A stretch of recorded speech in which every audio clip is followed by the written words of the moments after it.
No, I don't want to listen anything. Mummy papa મારા દુશ્મન છે. મારી ખુશીમાં એમને કોઈ ઇન્ટરેસ્ટ નથી. પિકનિકની ના, શોપિંગની ના, સ્વિમિંગની ના, ઓલી ચેનલ નહીં જોવાની. Do I interfere in their activities? તો પછી તેઓ મને કેમ ઇન્ટરફિયર કરે છે? કૂલ ડાઉન યુગ, પ્લીઝ કૂલ ડાઉન. તારે આટલો બધો ગુસ્સો કરવાને બદલે એમના પોઈન્ટ ઓફ વ્યૂઝને સમજવાનો પ્રયાસ કરવો જોઈએ. If you like to listen, I can tell you. Okay, tell me. જો યુગ, લાસ્ટ મંથમાં તને મલેરિયા થયો હતો. ફીવર પણ બહુ હતો અને હેડેક પણ. તને બહુ જ પેઇન થતું હતું. ડુ યુ રિમેમ્બર યુગ? તારી મમ્મી રડતી હતી અને આખી રાત તારી પાસે જ બેઠેલી. ને તારું માથું પણ દબાવતી હતી. હા, મને યાદ છે. યુગ, વોટ ડુ યુ થિંક? શું કોઈ દુશ્મન આપણા પ્રોબ્લેમમાં રડે? શું એ આપણી સેવા કરે?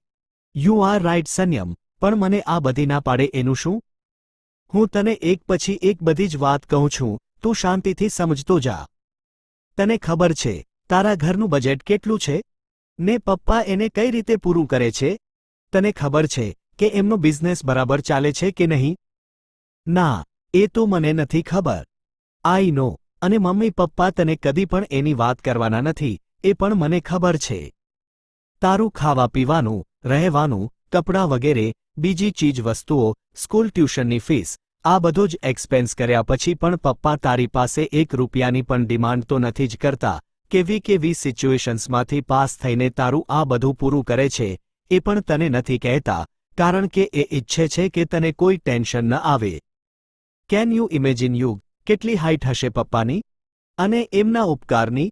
તું સ્કૂલથી રિટર્ન થઈને ઘરે આવે ત્યારે તારી પાસે તારી ડિમાન્ડ્સ હોય છે અને કમ્પ્લેન્સ હોય છે.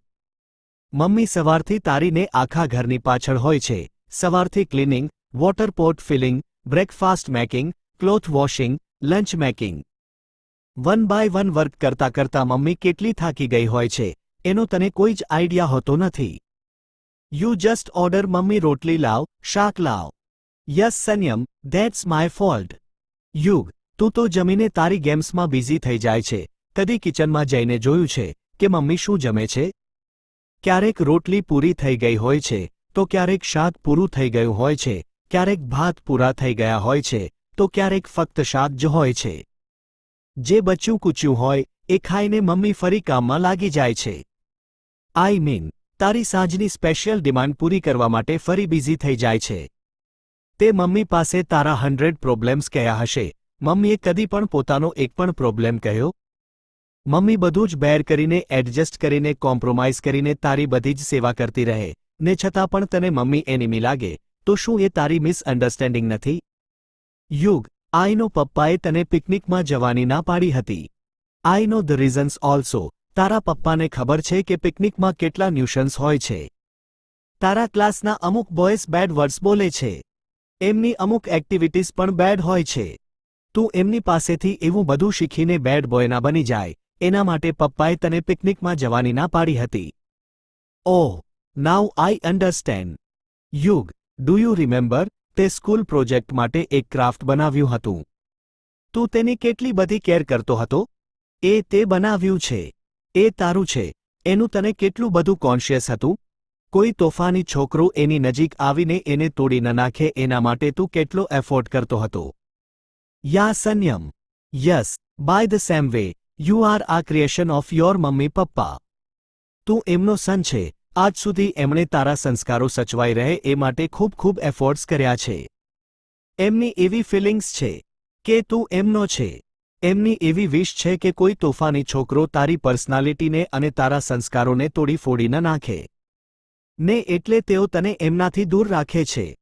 તો શું તેઓ કાંઈ ખોટું કરી રહ્યા છે? કે પછી તારા ઉપર ઉપકાર કરી રહ્યા છે?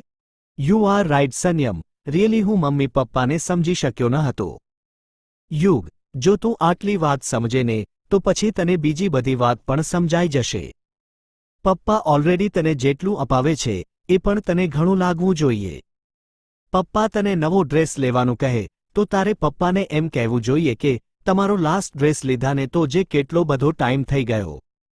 તમારા માટે ન્યૂ ડ્રેસ લો, I don't need new dress. Yug, you just look at your wish. એ વસ્તુની પ્રાઇસ શું છે? એની કોસ્ટ પપ્પાથી ફેસ થઈ શકે તેમ છે કે નહીં? એ વસ્તુની ખરેખર જરૂરિયાત કેટલી છે? ઘરમાં એનાથી વધુ જરૂર કોઈ બીજી વસ્તુની છે કે નહીં? એ વસ્તુ તારો સ્ટડી બગાડે કે તારા સંસ્કાર બગાડે એવી તો નથી ને? આવા તો તારા પપ્પા પાસે કેટલા બધા પોઈન્ટ ઓફ વ્યૂઝ હોય છે જેમની તને ખબર પણ હોતી નથી અને એકચ્યુઅલી જેમની તને ખબર પાડવાની પણ હોતી નથી. Yug, please keep faith on your parents. Whether they give reasons or not. તેઓ સાચું કહે છે. એકચ્યુઅલી જે કરવું જોઈએ એ કહે છે. પછી એ પિકનિકની વાત હોય, શોપિંગની કે સ્વિમિંગની. સ્વિમિંગમાં દર વર્ષે કેટલા છોકરાઓ ડૂબી જાય છે, કેટલા સિરિયસ થઈ જાય છે ને કેટલા ઓફ થઈ જાય છે એની તારા મમ્મી પપ્પાને ખબર હોય છે. તારા પરનો પ્રેમ એમને તારી ચિંતા કરાવે ને તારી સાથે એવું ભૂલે ચૂકે પણ ન થાય એના માટે જો તેઓ તને ના પાડે તો શું એ તેમનો ક્રાઇમ થઈ ગયો? Yug, now I come to the last point, channels. જે ચેનલ જોવાની તારા મમ્મી પપ્પા ના પાડે છે એ ચેનલ્સ જોઈને ઈચ યર લાખો છોકરાઓ murder, theft and other types of the crime કરે છે. એ ચેનલ્સ જોઈને કરોડો છોકરાઓ મેમરી અને કોન્સન્ટ્રેશનના પ્રોબ્લેમ્સને ફેસ કરે છે.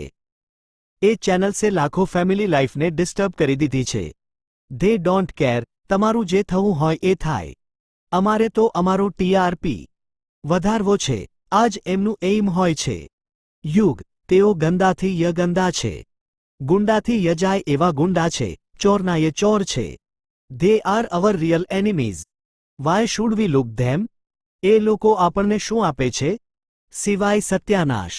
યુગ, જો આપણા મમ્મી પપ્પા આપણને આવા ગુંડાઓથી બચાવીને રાખે તો આપણે એમને થેન્ક્સ કહેવું જોઈએ કે પછી તેમનો ઓપોઝ કરવો જોઈએ? સંયમ, યુ ઓપન માય આઈઝ. હવે મને ખબર પડી કે મમ્મી પપ્પા મારા માટે શું છે. They R nothing else but gods. Just gods. હું આજથી રોજ એમના પગે પડીને એમને પ્રણામ કરીશ, એમની સેવા કરીશ. આજથી નો ડિમાન્ડ, નો કમ્પ્લેન, બટ સેવા, ઓનલી સેવા. થેન્ક્સ અ લોટ સંયમ. યુ આર વેલકમ યુગ.